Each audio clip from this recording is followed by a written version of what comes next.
Dalam beberapa minggu terakhir, tepat sebelum fajar menyelimuti Yerusalem, sesuatu mulai terjadi. Suara-suara aneh bergema di tengah keheningan. Nada-nada yang terdengar sangat mirip dengan syofar kuno, terekam dalam berbagai video oleh para penduduk dan menyebar luas di platform seperti X dan TikTok. Waktunya terasa mencolok. Suara-suara ini muncul bukan saat ritual atau upacara berlangsung, melainkan pada saat paling sunyi, tepat sebelum cahaya pertama menyentuh cakrawala. Di atas bukit Bait Suci, sebuah pita cahaya samar terlihat di langit pagi.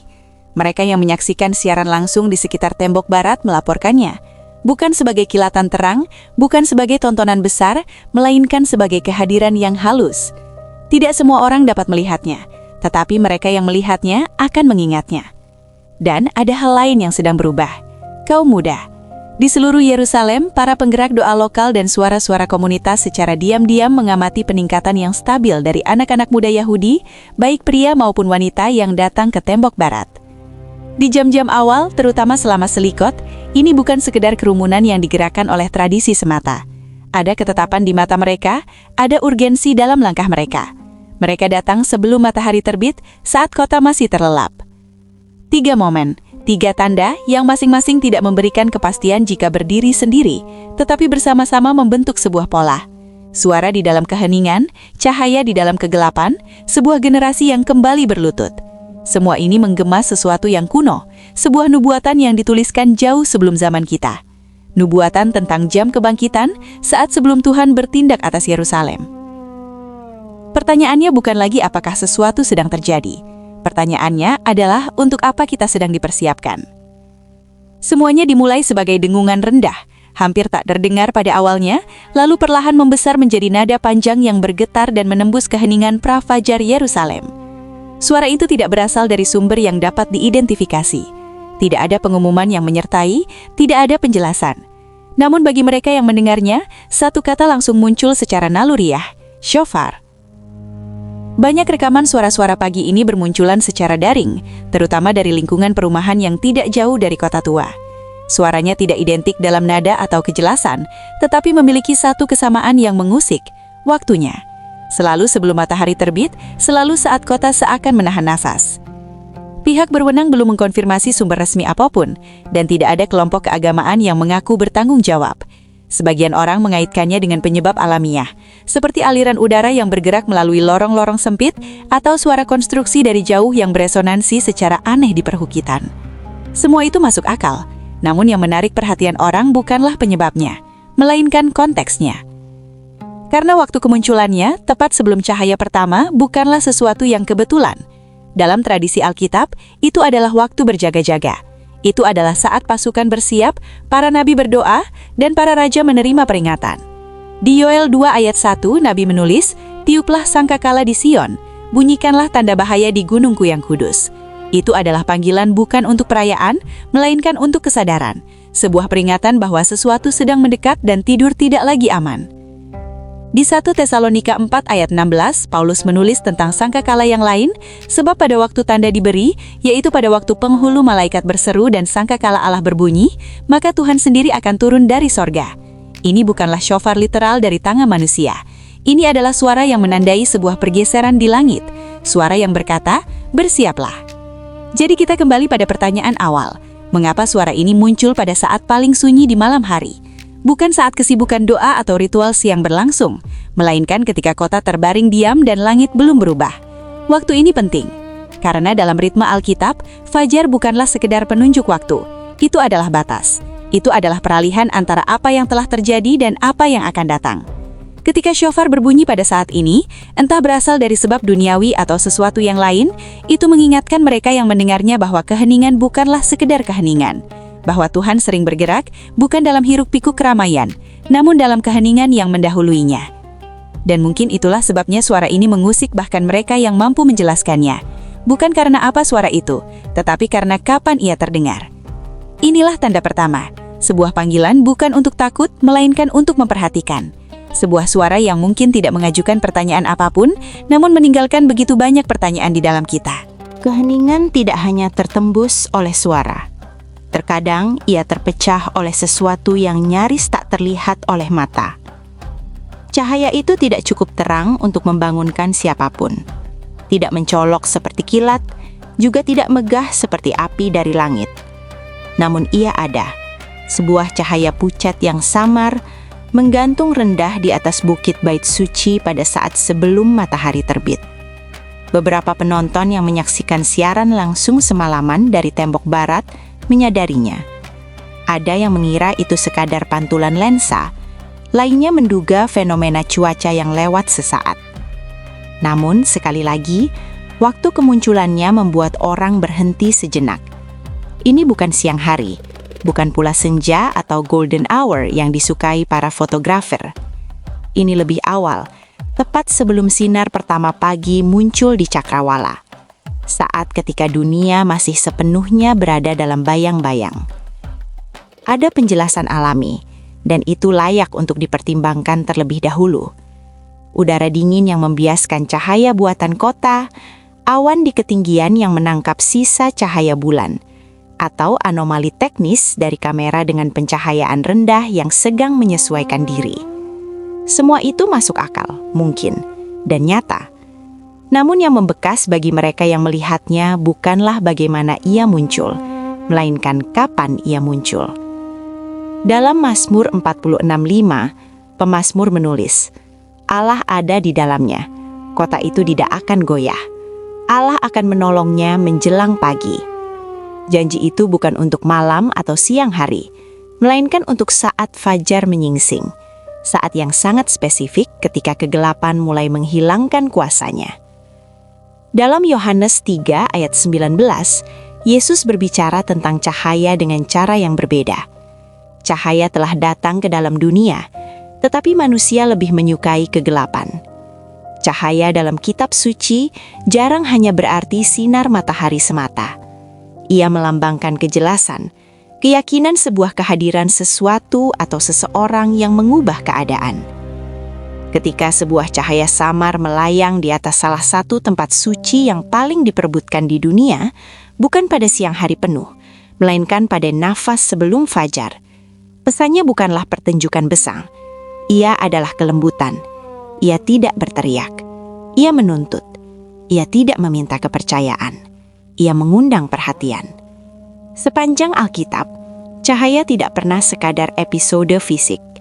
Ia adalah pergeseran, tanda, peringatan bahwa betapapun dalamnya kegelapan, datangnya cahaya bukanlah soal apakah, melainkan kapan. Dalam pengertian itu, cahaya di atas bukit Bait Suci mungkin bukanlah sesuatu yang ajaib, tapi bisa jadi bermakna. Karena ia hadir dengan tenang, seperti kebanyakan karya awal Tuhan. Karena ia muncul pada saat cahaya paling dibutuhkan, dan karena ia menggemakan sebuah pola. Pertama sebuah suara, lalu sebuah cahaya.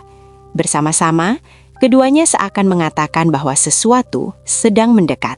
Namun tanda yang paling berbicara dari semuanya bukanlah yang ada di langit, melainkan yang terlihat di jalanan dan di dalam hati mereka yang melaluinya. Sebelum fajar, jauh sebelum kota mulai bergerak, mereka datang. Para pria dan wanita muda, sebagian berkelompok, sebagian sendiri, berjalan mantap melalui jalanan sempit Yerusalem. Bukan untuk sebuah gerakan sosial, bukan untuk protes, melainkan untuk berdoa. Ini bukan festival, bukan pula lonjakan karena hari raya, dan bukan sesuatu yang diatur oleh lembaga manapun. Yang sedang terjadi jauh lebih sunyi dan lebih dalam. Dalam beberapa minggu terakhir, pengamat di Yerusalem termasuk pemimpin doa dan anggota komunitas lokal mencatat sebuah pola yang jelas dan terus meningkat. Sebuah lonjakan yang tidak biasa dari kaum muda Yahudi yang datang ke tembok barat pada jam-jam awal, khususnya selama periode Selikot, untuk mencari Tuhan dalam doa pribadi yang sering kali hening. Demografinya mencolok. Banyak dari anak-anak muda ini bukan bagian dari arus utama religius. Sebagian tidak mengenakan pakaian tradisional, yang lain datang tanpa dorongan dari rabi, guru, atau orang tua. Mereka datang begitu saja, dengan keyakinan, dengan urgensi, dan dengan pertanyaan-pertanyaan yang terlalu besar untuk dijawab di bawah terang siang hari. Mereka berdoa pada saat kota masih terlelap, ketika tidak ada keramaian, tidak ada pertunjukan, tidak ada kebisingan, hanya batu, langit, dan keheningan. Dalam ritme kuno Israel, ini bukanlah kebetulan, ini bersifat profetik. Nabi Hosea pernah menubuatkan kembalinya hal seperti ini. Dalam Hosea 3 ayat 5, ia menulis, "Sesudah itu orang Israel akan berbalik dan akan mencari Tuhan, Allah mereka. Mereka akan datang dengan gemetar kepada Tuhan dan kepada kebaikannya pada hari-hari yang terakhir."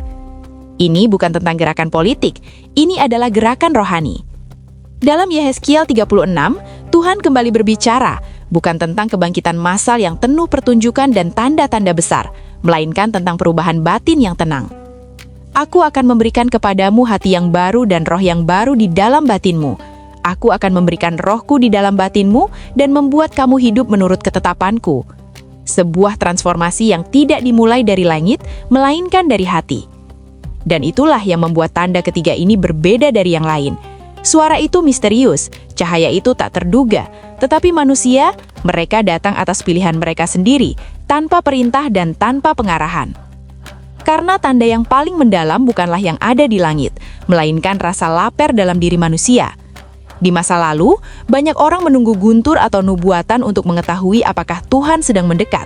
Namun dalam kitab suci, Tuhan sering menunjukkan ukuran yang lebih sunyi. Hati suatu bangsa yang berbalik kepadanya bukan karena ketakutan, melainkan karena kerinduan. Kembalinya doa ini, khususnya di kalangan anak muda, memiliki bobot yang besar karena tidak dapat direkayasa. Tidak ada sistem yang bisa memaksanya, tidak ada tradisi yang sepenuhnya mampu menjelaskannya. Mengapa sekarang? Mengapa generasi ini? Mengapa pada jam-jam sebelum dunia terbangun? Mungkin karena ada sesuatu di dalam diri mereka yang merasakan apa yang tidak tertangkap oleh berita utama. Bahwa waktu tidak berputar di tempat, ia sedang bergerak maju. Bahwa sesuatu sedang mendekat dan sebelum itu terjadi, hati harus dilunakkan, lutut harus ditekukan. Ini bukan pertobatan massal dalam skala global, ini tidak dramatis, tetapi terus berlangsung. Dan memang seperti itulah kebangkitan seringkali dimulai, bukan dengan pertunjukan besar, melainkan dengan keheningan, bukan dengan tanda di langit, melainkan dengan penyerahan di dalam jiwa. Para nabi tidak pernah mengatakan bahwa akhir akan datang hanya dengan kekacauan. Mereka mengatakan bahwa itu akan datang dengan sebuah kembali. Dan karena itu, tanda ketiga ini mungkin menjadi yang paling penting, bukan karena ia keras, tetapi karena ia bertahan.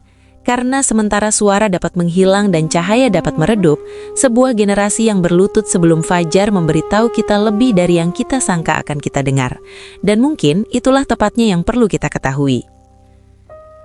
3 tanda, sebuah suara di dalam keheningan, sebuah cahaya sebelum matahari, dan sebuah generasi yang kembali kepada doa pada jam-jam paling awal.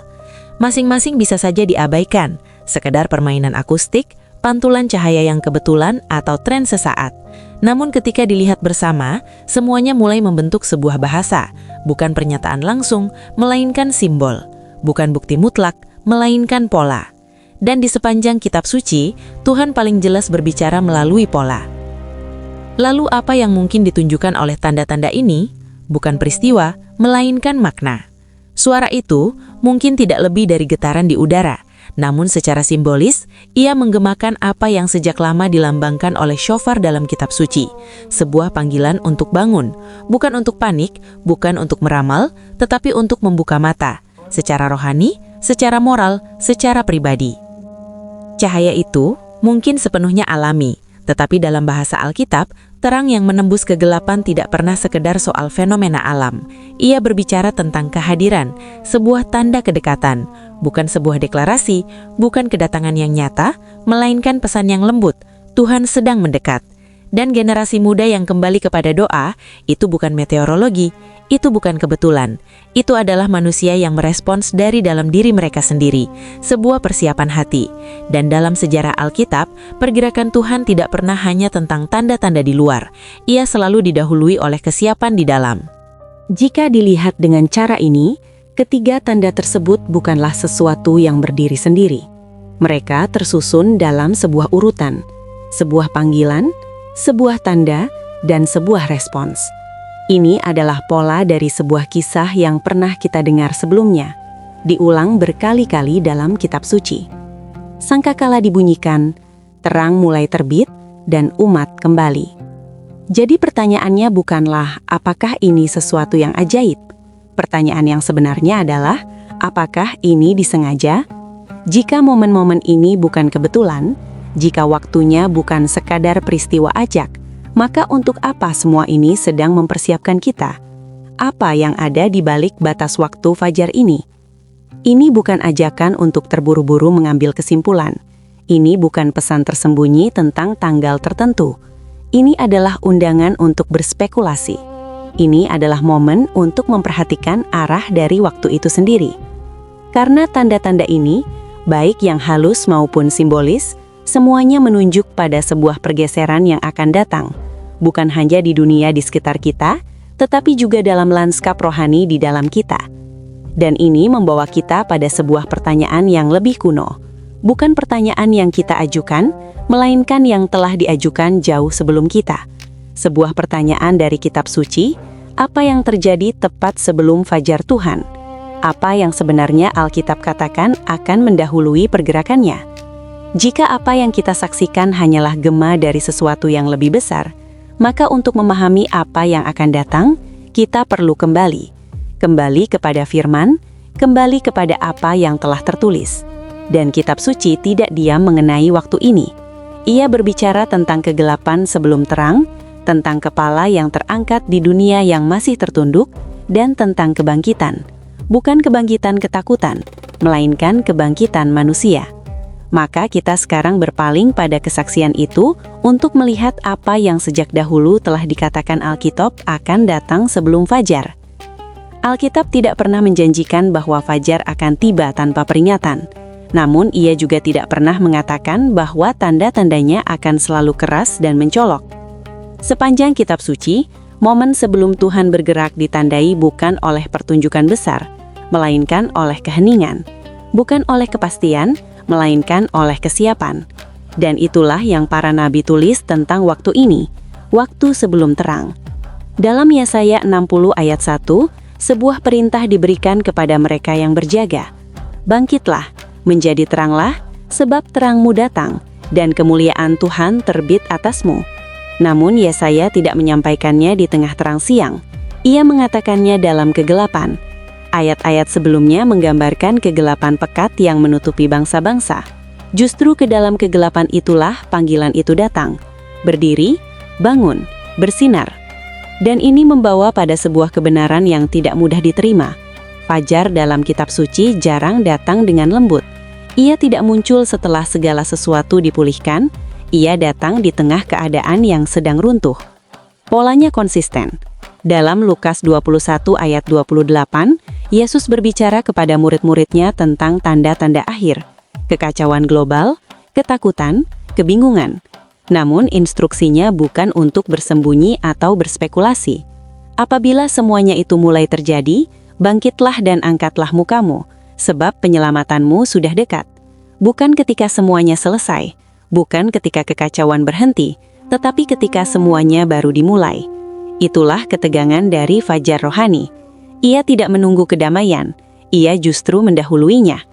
Perlu ditegaskan kembali, ini bukan tentang menetapkan tanggal atau memprediksi akhir. Yesus sendiri telah memperingatkan hal itu. Yang ia undang adalah kesadaran, kewaspadaan, sebuah keadaan siaga rohani yang merespons musim, bukan kalender. Dan karena itu Alkitab memberi kita kerangka untuk memahami tanda seperti yang kita lihat sekarang. Bukan sebagai peristiwa akhir, melainkan sebagai pergeseran awal. Seperti gerisik daun sebelum angin datang, seperti garis cahaya paling samar sebelum matahari melewati cakrawala. Tanda-tanda ini tidak memberitahu kita segalanya, tetapi memberitahu kita cukup banyak. Sudah waktunya untuk bangun. Karena dalam Alkitab, pergerakan Tuhan selalu didahului oleh persiapan, bukan oleh pertunjukan massal, melainkan oleh individu-individu yang memilih untuk bertobat, memilih untuk mencari, memilih untuk berdiri. Ini bukan tentang ketakutan, ini bukan tentang berita utama, ini tentang sikap rohani. Sebelum fajar tiba, Alkitab mengatakan bahwa akan ada panggilan untuk bangkit, bahkan di tengah kegelapan.